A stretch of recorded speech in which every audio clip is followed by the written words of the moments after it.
Hello everyone, welcome to the HardReset channel, and today I'm going to show you how to take off the lens on the Canon EOS R50 camera.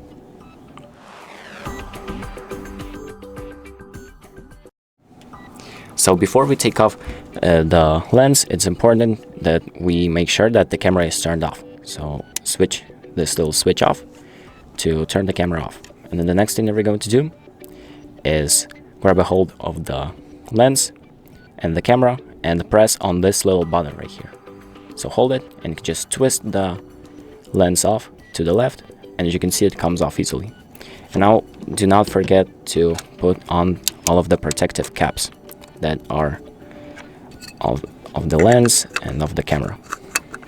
So just like this, you align this little ledge to the red dot and just twist it to the right.